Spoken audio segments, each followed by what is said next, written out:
So this is the first time we have another software giant, which is partnering with us. So people were asking, is Mindtree another builder? I said, no, not yet. Which is yours? Waste management? Yes.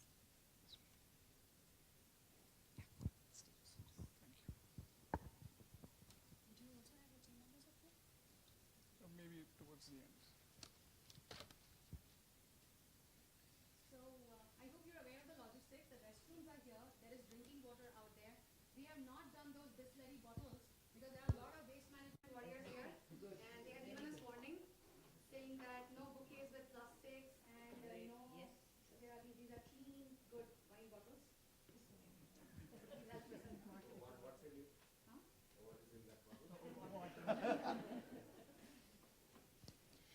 Okay, good morning everyone.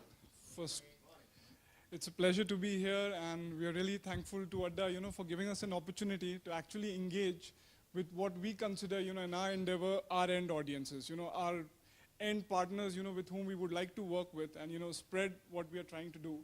So before we get on to, I'm going to be talking a bit about the future of waste management. So before we get into future, I would like to give you a bit of a perspective as to why we are doing it, because a lot of people find it very odd. We meet people in the government, we go meet citizen communities, we meet a variety of stakeholders, and they often wonder, what is Mindtree doing in all this?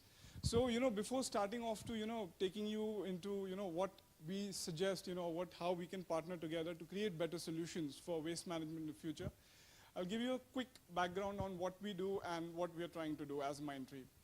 So, in 2013, okay. So in 2013, I don't know how many of you might be aware of this. Actually, Mindtree delivered the Aadhaar platform. We are the ones who actually worked on the Aadhaar platform and delivered it to the government. So we realized that there is a great impact that we can create, if we could reach the end beneficiary, if we could reuse IT to approach the end beneficiary and create a platform, where technology integrates or creates an inclusive model to create independent entrepreneurs out of those beneficiaries. So by beneficiaries, I mean, they could be, your farmers, your landless farmers or farmers, who are fighting, for productivity, or, it could be like in our waste management system, we are talking about waste pickers who are right at the bottom of our urban societal structure, so which I'll be talking more about. So we wanted to create a technology platform that would be catering to a certain kind of beneficiary in partnership with what you can sum up as the neighborhood that we exist in.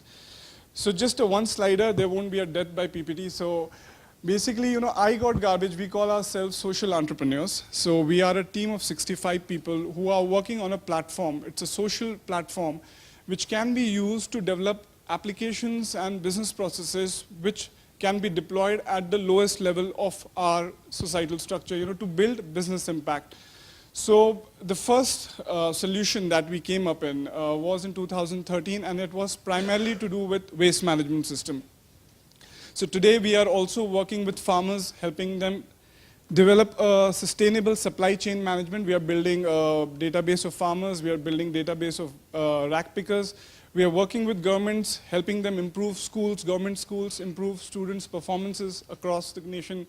We recently launched in Delhi one of those programs.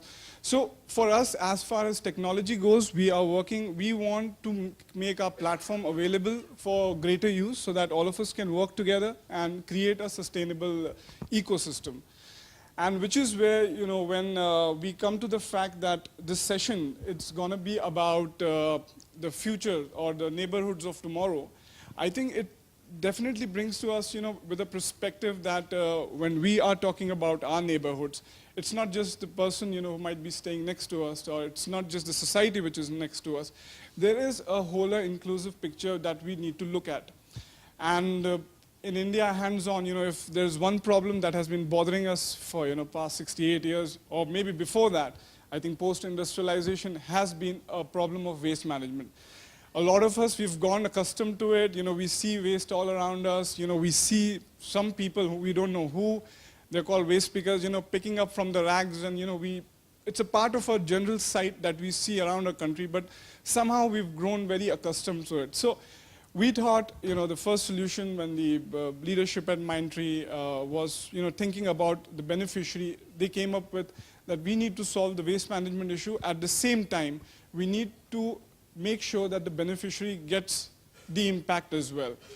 So actually this session was to be conducted by Prashant Mehra, who heads our division. He was one of the founding members for this IGG initiative. He's been traveling a lot. We covered the entire country for different solutions, and he's not been keeping well. So he's down with a viral, so hence I'm filling in for him. Hopefully I'll do some justice to your time. So now coming back to the issue that we're going to be discussing is waste management, and I want to draw the audience more towards the end as to come to a conclusive agreement as to how we look at this problem and what do we mean by neighborhoods and working together and how the solutions would look like so that we can work together and build an inclusive society and neighborhoods for ourselves. So just few facts before we start. So as you know, India annually we generate close to 68.8 million tons of waste. That's close to 188,000 tons of waste every day. And the issue is, I know there are a lot of awareness campaigns that are running around. Citizens are taking initiatives as far as segregation goes. So I'm not going to talk a lot about segregation, but we do know where most of our garbage ends up. So we segregate at home, but there's an entire supply chain that happens after that. And frankly speaking, we are not really concerned about what happens to the garbage once I've segregated and someone has picked it up from our houses, right? So garbage, a lot of garbage, either they end up in, hotspots around the city. These hotspots are, places where you'll see people throwing garbage regularly. There'll be dumps near, near some building or some odd corner of a bridge where people are disposing of their garbage every day, or in lakes, or, drains. So there are a lot of hotspots in the cities where we see garbage. And at the bottom of all this, when we see all this garbage around and, garbage burning in landfills, there is also a stakeholder. There are more than around 1.5 million people in our country who are directly or indirectly, dependent on this supply chain of garbage for their own livelihood. And generally, to put it straightforward, they are our first line of defense when it comes to, being a responsible waste manager. We consume plastics, we consume, so many recyclable and non-biodegradable also at times, material. At the same time, we segregate and we dispose, but because at the end of that supply chain, it's not disposed responsibly, these are the people, who fight on the field, go and work in the landfills, trying to segregate and make a living out of it. So that's a major concern, and, we've been trying to work at it. So what we have realized in past 3 years, as we have worked with, in pilots with governments, we've been engaging, NGOs, we've realized that for us, when we consider our country as a neighborhood, when we are talking about right from the individual perspective too, as you grow, into larger communities, there are 4 sets of stakeholders, whom we directly or indirectly interact each of our days and, which basically are our neighborhood. So the first one would be, of course, the government. We are a democratic nation, so we do rely a lot on government, and there is a lot of, times there is anguish that we are not achieving things because, maybe the government's not operating properly. And then there are, citizen bodies, of course, across the country, a lot of citizens, a lot of institutions, a lot of schools, a lot of different citizen bodies are taking up initiatives to address certain problems which they feel are priorities. At the same time, in those fields, there are social partners, there are social businesses. I'm sure we'll be seeing some of those presentations today. There are social businesses trying to provide solutions. And there are NGO partners who are working diligently, for a cause and trying to build an inclusive model. And then there are the beneficiaries. Beneficiaries could be, like I said, in our urban population, could be our waste pickers, or even the parakarmikas whom you see, from BBMP, who are doing this sweeping every day, of the streets, trying to get rid of all the litter that we throw around.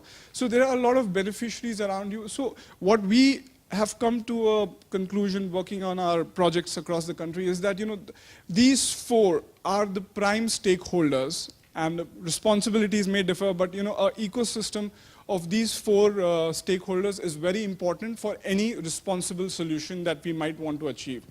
So now, taking the same concept, IGG, basically we want, when we applied this to the waste management challenge, we were up against a gigantic task because, it's estimated that by the end of 10 years, from now, we'll be producing close to 1 billion tons of garbage annually. That's a lot. In a developed nation, you can assume that an average consumer produces 3 times his weight of garbage annually. So in India, you can say it's almost, we'll be producing twice the garbage of our individual population that we have. So it's a big problem, it's a big challenge, and looking for any solution cannot be developed in a silo. We can't just get technology and say, we deploy this technology, we'll give you this solution and your garbage problem will be solved. There's also a lot of awareness, there's also a lot of involvement from citizen communities that is required. There's a lot of sensitization that needs to happen even in terms of government bodies, where we need to build platforms where people can have interaction in that ecosystem and take their responsibility as a part in that supply chain of garbage that is being generated currently.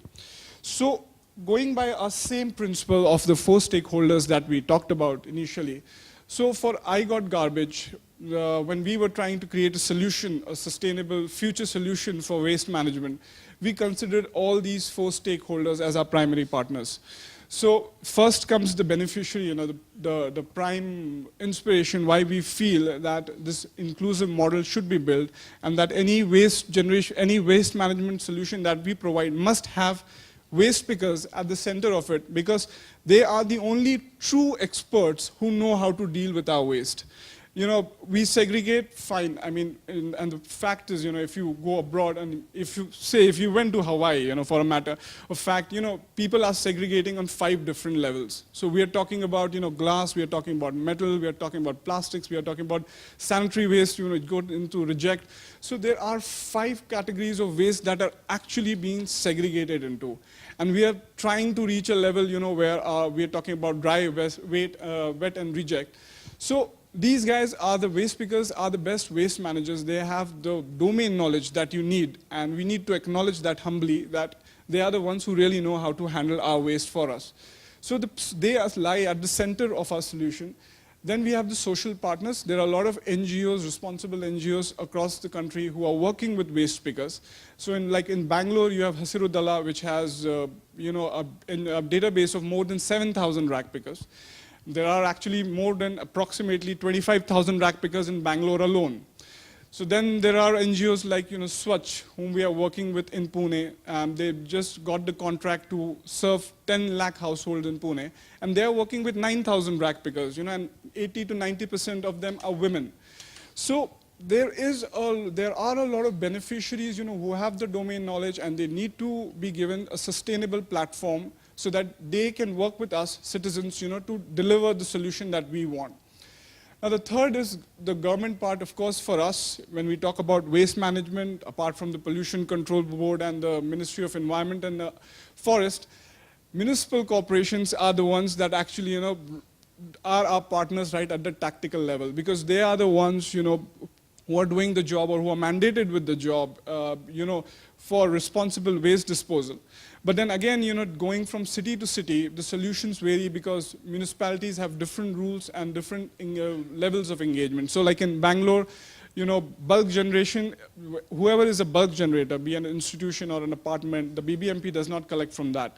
So BBMP only collects from individual customers. So then you have private players in the market. There are NGOs in the market who are actually collecting waste from all these bulk generators.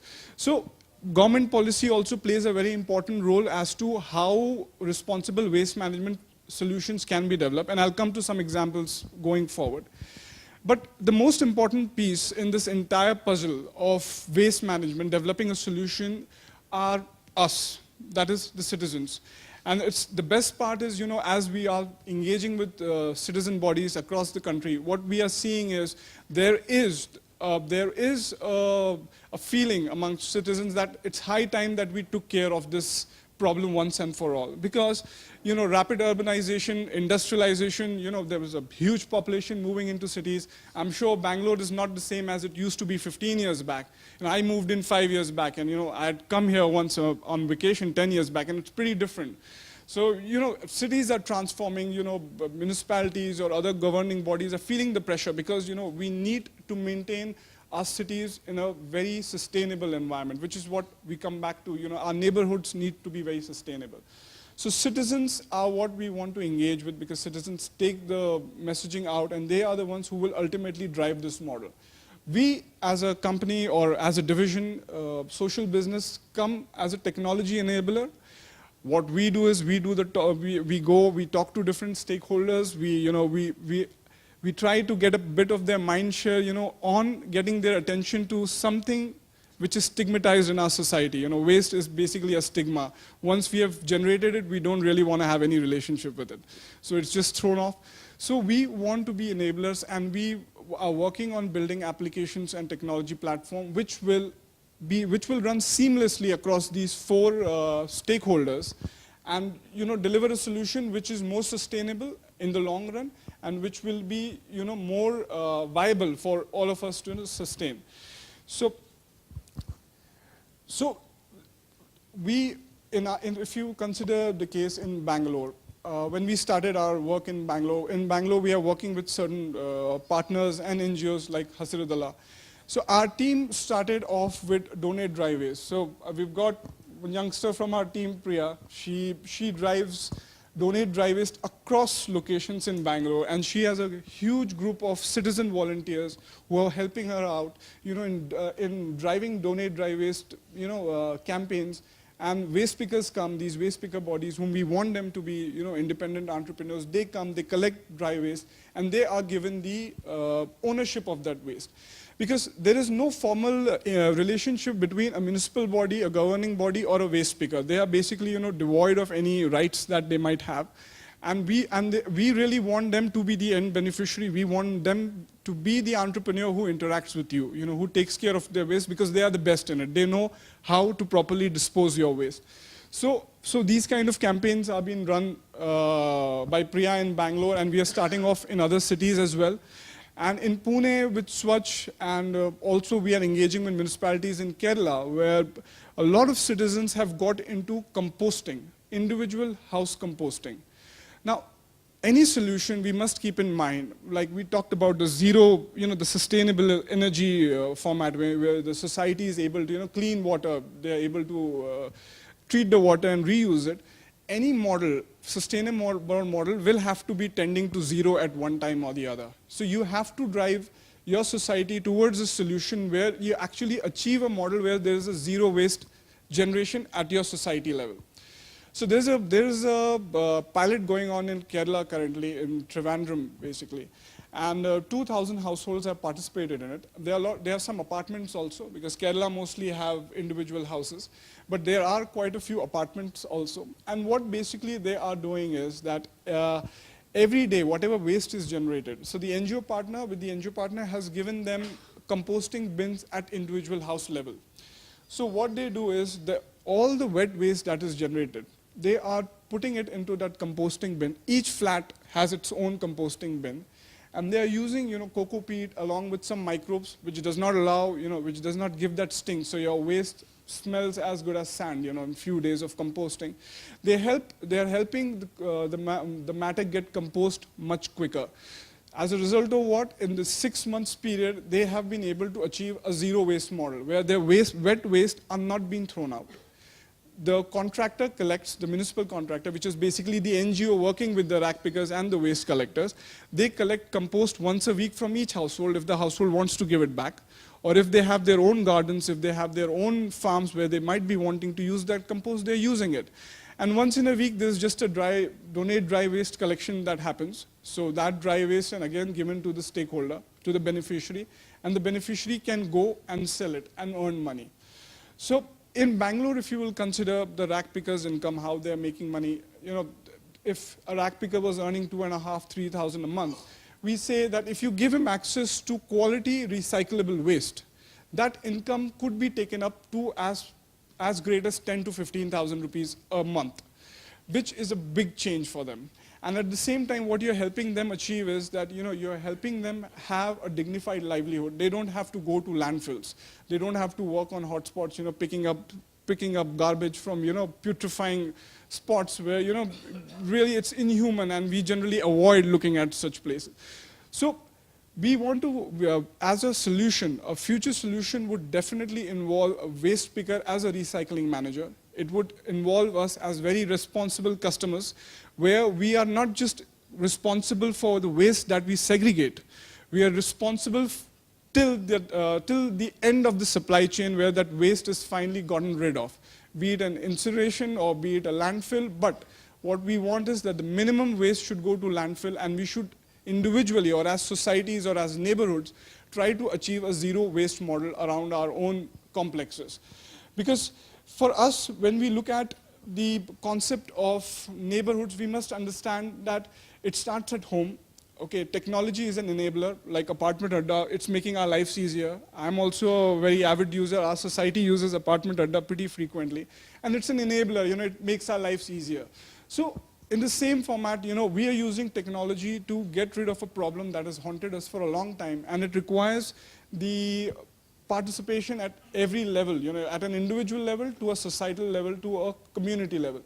So we are saying is that if apartments are able to take this up responsibly and are able to, hire rack pickers as responsible waste managers, you will be in a position, to say that you are really taking care of your waste, and at the same time building an inclusive neighborhood around your society.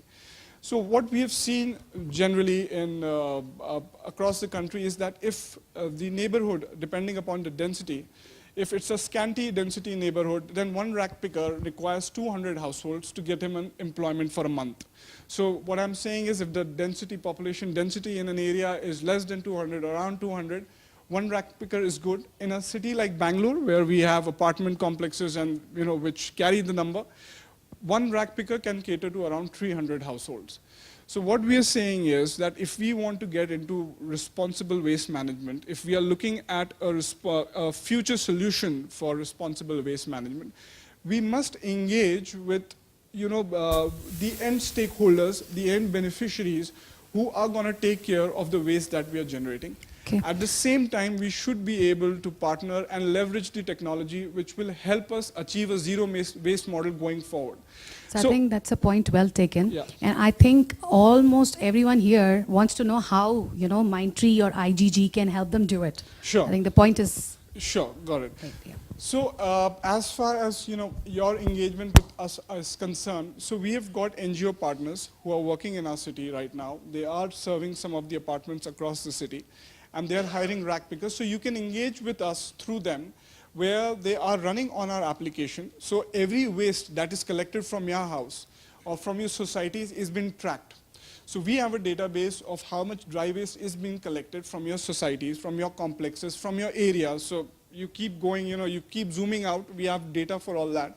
And at the same time, we are able to track whether whether the supply chain is being correctly followed or not. So, we have GPS tracker applications, we've given applications to supervisors and coordinators on the ground, whom you can get in touch with. They will, like in some of the places where Priya is running Donate Dry Waste. So Thursdays generally is where you send a message, right? Thursdays. Happens on different days in different areas, where we send an SMS whenever the collection is happening, and people can just leave their waste outside and the waste picker collects it.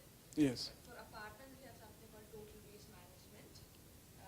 Yeah, you can tell about it. That's fine. Total waste management is where is a model that we have for apartments. Yeah, so thank you, Priya. So essentially with apartments, we are currently working with around 110 apartments in Bangalore, where we are offering them a complete total waste end-to-end management, where once an apartment connects with us, our NGO partners deals with them, and we engage with citizens and the residents in an apartment, help them drive awareness within the apartment so that people agree to segregate, and I'm sure many of us are segregating already. Now, once the waste is segregated, the game begins after that. So which is, your waste is being collected and transported and reaches different sorting points. So in many apartments where the composting is dealt with in-house, they set up many composting plants in-house, so it is get composted there. You can use it in your own garden or choose to sell it off. The dry waste is taken to a nearby recycling center where it gets sorted into 72 different categories. I mean, 17 grades of plastics and different grades of paper and so on and so forth. From there on, it is sold to the recyclers and the product gets back into the market where you can go and buy. So it's the proper end of the supply chain there where it comes back to the market. Now, in this entire game, what's happening is the waste worker, which Karan talked about, who was earlier at the end of the supply chain, is now at the beginning of the supply chain, who gets access to the clean, segregated dry waste and wet waste to work with it and earn a dignified livelihood out of it. So you've been given a form with your folder today. If you're looking to have a responsible waste management service for your apartment, so one of our NGO partners will get in touch with you soon to offer you and to explain to you how this entire thing works. And everything that is taken away from your apartment is tracked. You are being reported with the facts and figures. Where is your nearest recycling center? Where did your waste go? How much of it went at what part of the landfill, or how much of it got recycled at the end of the day? So you can raise reports on a monthly basis on a platform. And there is also an environment impact to it. So probably once you have hired your recycling manager for 3 months, you'll start seeing reports of how much worth of trees this waste was. How much of fuel have you saved? Because now your waste is getting recycled within the city and is not traveling to the landfill, and so on and so forth. So all of those reports you get access to. Also, you know and you can feel that the waste worker with whom you shook hands to do business with is going and sending his kids to school. So that's how the entire supply chain works. So I would kindly request all of you to fill up this form if you're interested in such a service for your apartment, and we'll contact you soon after that. Sorry? Of course. So waste management, in fact, to responsibly manage your waste, it is a costly affair, but not as costly as we otherwise think. So right now, if we are saying that it's easy and cheap to dump our mixed waste somewhere, it will involve a little 30 to 40% extra over it if we choose responsibly to manage that waste responsibly. And in fact, in many cases, if you connect the dots, it ends up becoming cheaper, because if you don't pay the price, someone else will pay for it. So there are many anecdotal stories around it, where how I met a child in Mandur, where he is aware of the fact that he, being 11-year-old, is going to die in next 3 weeks because he has been consuming water which has been contaminated by us.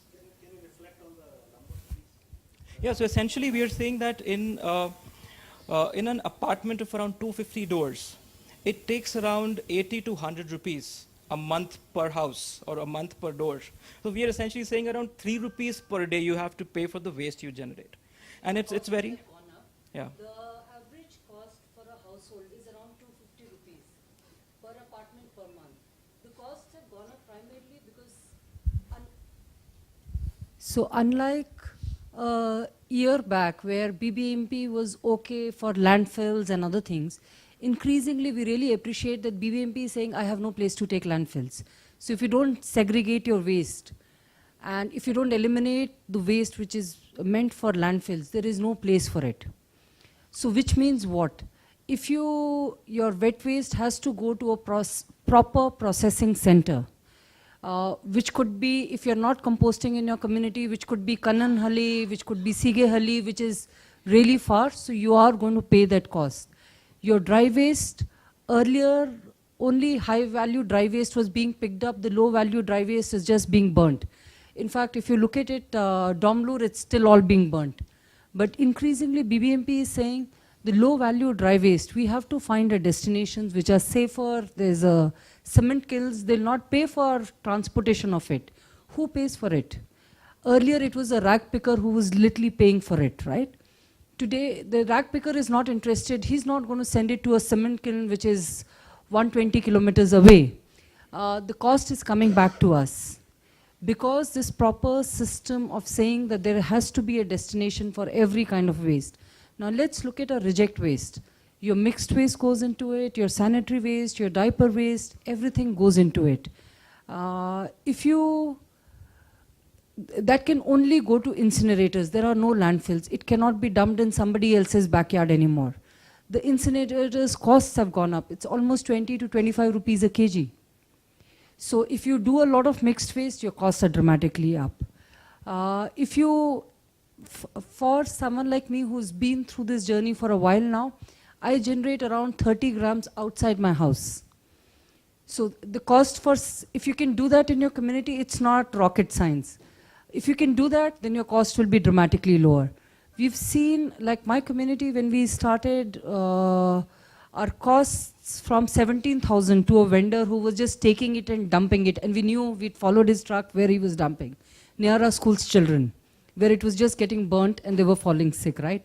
We didn't want that. When we started in 2011 working with a vendor who was responsible, our cost from 17,000 went up to 35,000.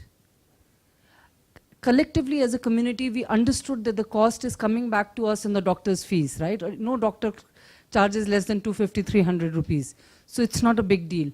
But then we started working and saying, where is the big cost coming? The big cost is your reject waste. We kept working to reduce it. And our costs kept coming down. So the cost came down to around 25,000. So it's about how responsibly you manage your waste.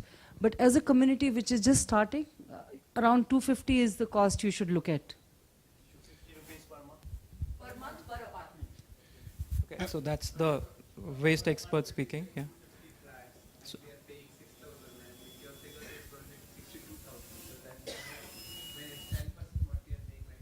So, so that's what she just explained. Yeah, that's the. In fact. So okay, so let me just, okay. So basically what we're trying to say is that if you were disposing your waste and picking and throwing it up somewhere, then you were probably already paying much higher. 6,000 is too much for that. You should actually ask someone to do it for, just burn it in the somewhere near you, because that's what the vendor is doing. So to actually respond.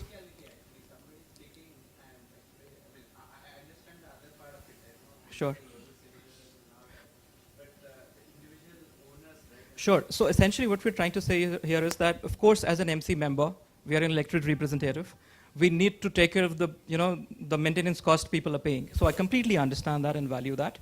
Now we're saying that soon in the panel discussion, we'll ask the waste experts on how they manage to have their apartment a zero waste apartment in spite of that, a significant disproportionate cost that she just mentioned. But is it worth it? I think we'll have the discussion quite soon. And I'll just give you a perspective. Because the garbage, what, dry waste, everything we are cleaning it out and we are paying for it. So as I could go through that, you will be buying the waste. So is there any compensation that way? So what happens is that, would you mind if I continue this a little further? Yeah, so There will be also a panel. there'll be a panel discussion soon after this. On a Yeah. panel, but let's finish with this. Yeah, so basically what we're saying is that the waste, when segregated, has value.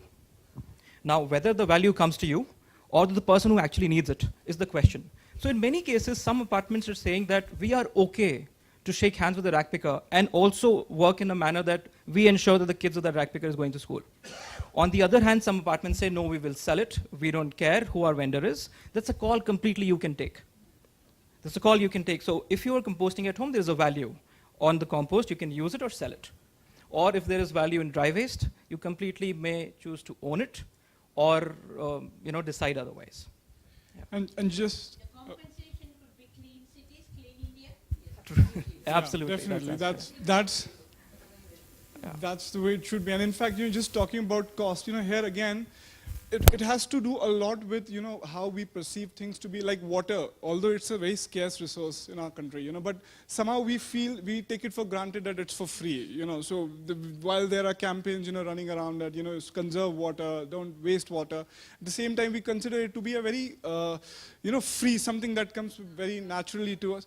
And at the same time, in waste management, what we have seen is, which is where, as smarter communities, as smarter apartments, our roles come into place. We've been talking to different parts of the country, okay, and the problem is same everywhere. But then what is differentiating people is the level of awareness that they have on the impact of that problem. So what I'm saying is, like, sometimes we go to some societies, really high-end societies, flats could be worth in crores. But, for a responsible waste management system, even if we are saying, you give us 40 rupees, not us, the beneficiary, 40 rupees for the stars, they say it's garbage, it can be dumped, we don't want to give 40 rupees also for something like that. And at the same time, you know, when there's a pilot being run in Kerala, and there are not so many big high-rise apartments there. There are some smaller apartments which we have seen how they're working. Since, like ma'am said, you know, 250 is the cost that we should look at. In Kerala, it's around, you know, 180 to 200, a cost that it should look at. And believe me, each and every household, big or small, for responsible waste management, they are paying 200 rupees per household per month, which we are still struggling to achieve in a city like Bangalore. And it has everything to do with the mindset problem. You know, if we can, you know, drive awareness campaigns, you know, at our community levels, at our, you know, residential apartments level, you know, we are encouraging school kids, you know, to go and talk about it in their, you know, homes and in their apartments and with their parents. Because, see, waste generation is our responsibility. If we were a developed nation, like, you know, any of the first world nation, like they call them, I mean, the waste generator is always responsible for the waste that he generates, no other authority. I mean, you are the one who took the decision to buy those cans, to buy those plastics, to buy those thermocols, to get vinyl printing done. It was your decision. So once you dump it, it should not be someone else's headache. So that's what we are trying to do, is we are trying to use technology and, you know, integrate all stakeholders of that solution. Because like our today's, you know, main theme Karan, we need to break 30 now. seconds, 30 seconds. Okay, Just- 30. Yeah, Okay. 30 seconds. So what I'm saying is, you know, just imagine what happened with Madhur. You know, we filled it up and, you know, there was, you know, after a point, you know, the villagers had to really stand up for their rights. What were we doing? We were being really bad neighbors, actually. You know, that's what we were doing. And so if at an individual apartment level, you know, if at an individual person level, we start becoming good neighbors, you know, we start taking our waste responsibly and we use solutions and stakeholders who are in the supply chain, we can be a better community together and we can, you know, build responsible cities, responsible communities and the neighborhoods of tomorrow. So the end result, we have something, you know, a dignified livelihood for the rack pickers and less landfills for all. So that's what our proposition is and we really want you to think about it. Great. So thanks a lot, Karan, Satyam, Pooja, and team. There is one thing I would like to urge to, you know, people like you and all who are doing a lot of stuff for neighborhoods. Please remember that the people here are management committee members. They understand, okay? They are absolutely forward-thinking and community leaders, right?